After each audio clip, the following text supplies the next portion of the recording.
Muslim yang tidak mengenal Ka'bah. Bahkan jutaan kalender dan gambar di seluruh dunia memajang tempat suci umat Islam ini. Sehingga yang belum pernah ke Ka'bah tentu tahu seperti itulah bentuknya. Nah, Ka'bah yang pada masa Nabi hanya diziarahi beberapa ratus orang, kini setiap tahunnya dibanjiri jutaan umat Muslim dari berbagai penjuru dunia. Namun, pernahkah kepikiran di benak kamu tentang fakta-fakta unik Ka'bah? Yuk kita simak ulasannya versi channel Fakta Populer. Tapi sebelum lanjut, saya ingatkan untuk subscribe channel ini dan aktifkan lonceng notifikasimu untuk mendapatkan video terbaru dari channel Fakta Populer.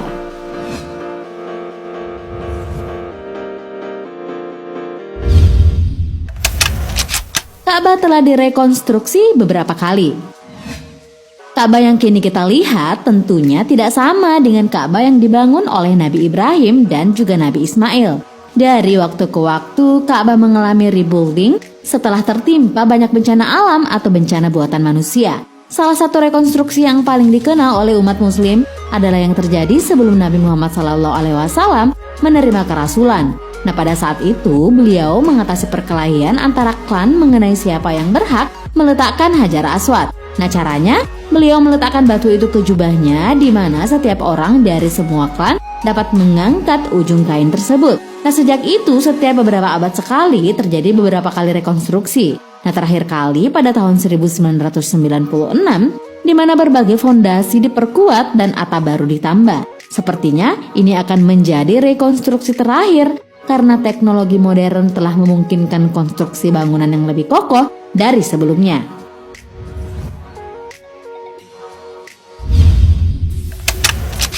Tadinya Ka'bah berwarna-warni.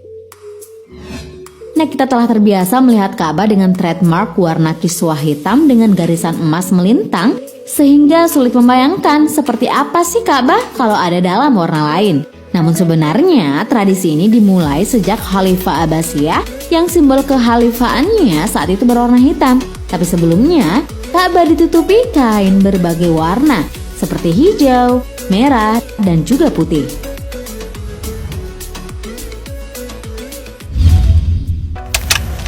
Kuncinya dipegang oleh satu keluarga.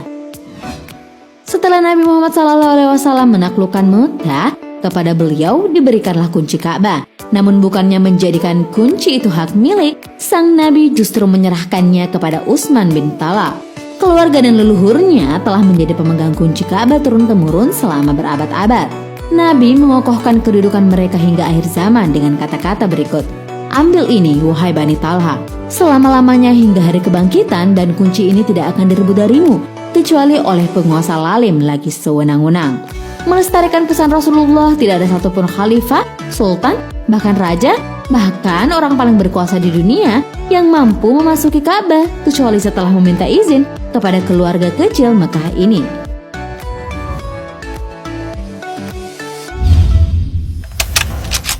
Kamu bisa berenang di sekitarnya. Ka'bah terletak di dasar lembah sehingga ketika hujan deras, maka banjir akan melanda sekitar Ka'bah. Kadangkala apabila banjirnya parah, seperempat Ka'bah bisa terendam banjir dan jemaah harus tawaf sambil berenang-renang. Nah, ini terjadi terakhir pada tahun 96. Namun berbagai renovasi modern dan pencegahan banjir telah dilakukan oleh pihak Saudi juga, sehingga jemaah haji tidak perlu lagi khawatir tawaf dengan kebanjiran.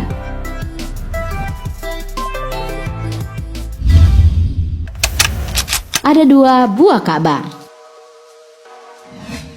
Tepat tegak lurus di atas Ka'bah di muka bumi terdapat replika Ka'bah di langit yang disebut Baitul Ma'mur.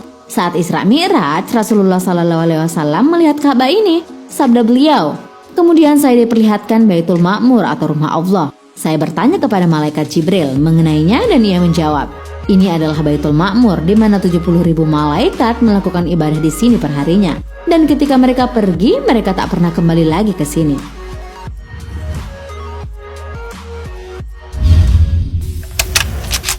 Hajar Aswad pernah pecah.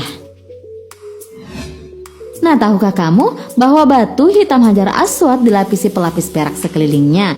Dan mengapa itu terjadi? Hal ini terjadi gara-gara ulah sekte sesat ekstremis dari Bahrain yang disebut Karmatians yang mengeluarkan fatwa miring bahwa haji adalah perbuatan fasik. Tak cukup mengeluarkan fatwa, mereka juga membantai massal sekitar 10.000 orang jamaah haji saat itu. Tak hanya itu, sekte ini juga mengambil Hajar Aswad dan dibawa ke Arab Timur, kemudian Kufah dan di Irak. Hingga akhirnya mereka dipaksa untuk mengembalikan batu itu oleh Khalifah Abbasiyah. Ketika dikembalikan, Hajar Aswad telah pecah dan akhirnya pecahan-pecahan itu ditambal oleh pelapis perak. Beberapa sejarawan berspekulasi bahwa masih ada beberapa pecahan Hajar Aswad yang beredar di luar Mekah, namun entah di mana.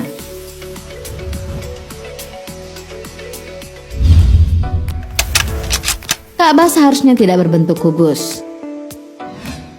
Ka'bah yang aslinya sebenarnya berbentuk balok persegi panjang, bukan kubus. Ketika Ka'bah dibangun ulang saat itu, orang-orang Quraisy juga membuat fondasi melingkar dengan bata sederhana yang meliputi area semisirkular disebut Hijr Ismail untuk menandai dimensi asli Ka'bah. Namun karena kekurangan dana, pembangunan itu tidak sampai selesai persegi panjang, sehingga Ka'bah pun berakhir dengan bentuk kubus. Kekurangan dana tersebut terjadi ketika orang-orang Quraisy merenovasi Ka'bah sebelum masa kerasulan. Mereka sepakat bahwa hanya uang halal yang digunakan untuk merenovasi Ka'bah. Walaupun menyembah berhala, mereka sangat menghormati Ka'bah, dianggap suci karena merupakan warisan Nabi Ibrahim. Nah, itulah beberapa fakta aneh tentang Ka'bah.